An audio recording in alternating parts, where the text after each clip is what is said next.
And then he joins the chorus denouncing crime in Washington, D.C., which is suddenly of concern to them. I had not heard them mention that before. Well, it turns out that Bakersfield, California, has one of the highest crime rates in America, recently described as one of the top 10 deadliest cities in America for its size, and its crime rate is higher than that of Washington, D.C.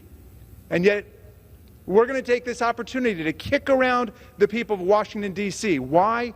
Because they're vulnerable, because they don't have voting representation in the House, and they have no voting representation or voice in the U.S. Senate. And because they're black.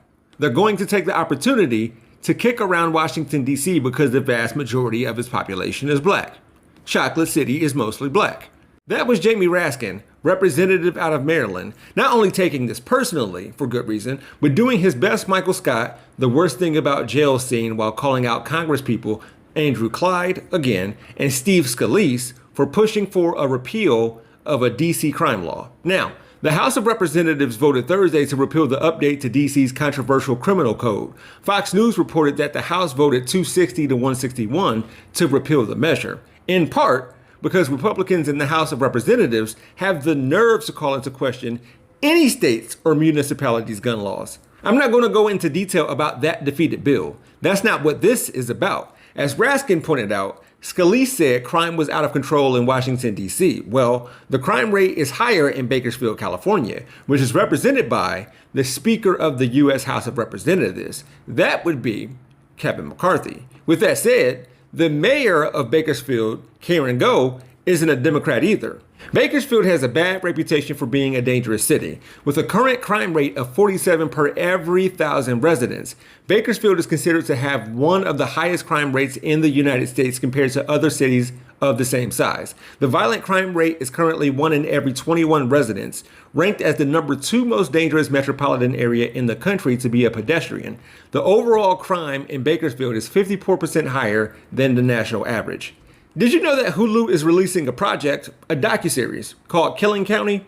It's executive produced by Colin Kaepernick, and the series centers on the police force in Bakersfield, California, and the death of Jorge Ramirez in 2013, following a shootout that included several police officers in a hotel parking lot. With that said, conservatives would like us to believe that the homicide and gun crime rate are worse in dim-lit cities. And you know what?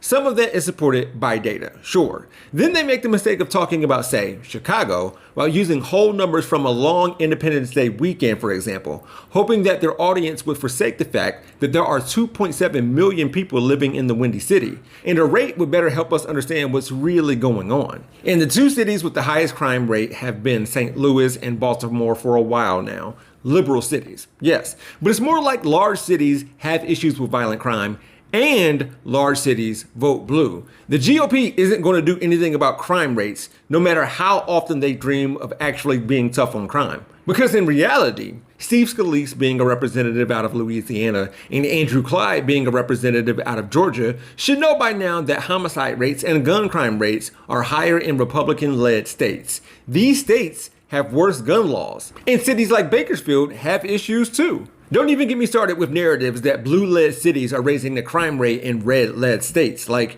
blue cities aren't also in blue states. The example has been set. Next time someone comes incorrect about crime in America, put your bandana on and tell them about themselves.